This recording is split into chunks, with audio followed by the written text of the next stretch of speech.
November, ons vorder voortdurend.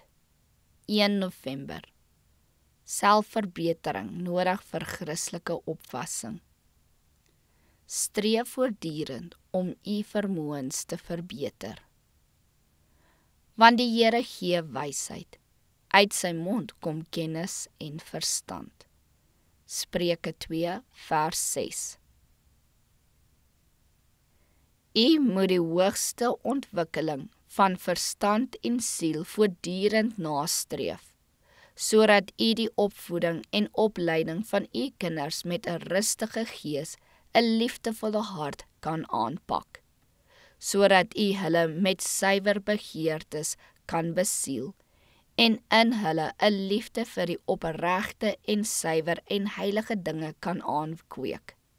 Streef voortdurend om u vermoëns te verbeter, sodat u tuis met u voorskrifte en u voorbeeld die volmaakste, deeglikste werk kan doen. U moet nie u eie neiging volg nie. U moet versigtig wees om in alle dinge die regte voorbeeld te stel. Moenie traag wees nie. Wek u slapende vermoëns op. Doen die nodige werk. Lê u daarop toe om die gewone, oninteressante, eenvoudige, dog uiters noodsaaklike werkies te verrig. Ouers begryp nog nie die geweldige krag van die Christelike ontwikkeling nie. Daar is waarheidsmyne wat ontgin moet word, myne wat eienaardig genoeg tot nog toe verwaarloos is. Hierdie traagmynieagtige onverskilligheid behaag God nie.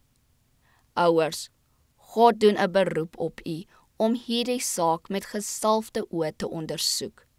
Tot dusver het u net aan die oppervlakte geraak. Onderneem u lank versuimde werk en God sal saam met u werk. Doen u werk met die hele hart en God sal u help om te verbeter. Begin deur die evangelie in die huislike lewe in te bring. Die hoër ontwikkeling van die siel wat reinheid en vergifnis aan die gedagtes en 'n geestelike welrykendheid aan woorde en dade verleen, vereis versigtige, nauwlettende inspanning. Dit vereis geduld om die tuin van die Here van elke bose bedoeling skoon te hou.